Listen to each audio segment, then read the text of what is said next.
Phonics పిల్లలకి ఎందుకు అవసరం? ఫోనిక్స్ పిల్లలు ఈజీగా చదవడానికి హెల్ప్ చేస్తాయి. మొత్తం ఇంగ్లీష్ అంతా ఫోనిక్స్ మీదే ఉందని చెప్తాను నేనైతే. మనకి చాలా పదాలు ఇప్పటికీ ఇంగ్లీష్లో వచ్చు కదా. మీరు ఆలోచించండి. Cat, CAT cat, CAT cat అని చదివినప్పుడు ఎక్కడైనా ఆ మా ఏబిసిడీలు అక్కడున్న ఏబిసిడీలకి మనం చెప్పే క్యాట్ అన్న పదానికి సంబంధం ఉందా? లేదు కదా. మరి ఎందుకని మనం క్యాట్ అని చదువుతాం దాన్ని? అది చెప్పేది ఫోనిక్స్.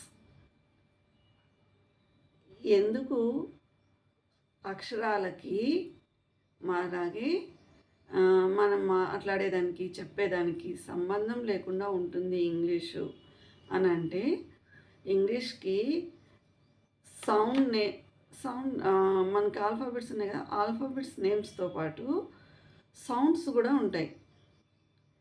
ఆల్ఫాబెట్స్ నేమ్స్తో పాటు సౌండ్స్ కూడా ఉంటాయి. ఆ సౌండ్స్ నేర్చుకుంటే పిల్లలు ఈజీగా చదవగలుగుతారు. ఆ సౌండ్స్ ఓన్లీ 26 సౌండ్స్ మాత్రమే కాదండి. ఆల్ఫాబెట్స్ 26 ఉన్నాయి కాబట్టి 26 మాత్రమే అని అనుకోవద్దండి. ఇంకా సౌండ్స్ చాలా ఉన్నాయి. చాలా ఫోనిక్ సౌండ్స్ ఉన్నాయి. ఆ ఫోనిక్ సౌండ్స్ అన్నీ కూడా పిల్లలు నేర్చుకోగలిగితే వాళ్ళకు చదవడం అనేది చాలా ఈజీ అవుతుంది.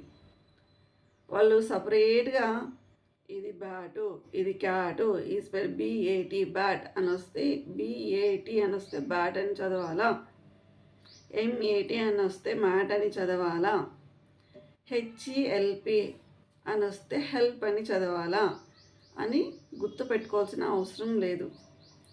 మనం తెలుగులో ఎలా అయితే రాస్తామో కుక్క, పిల్లి, అమ్మ, నాన్న, వస్తున్నారు, వెళ్తున్నారు, మనం ఏదైతే మాట్లాడతామో అదే రాస్తాం కదా.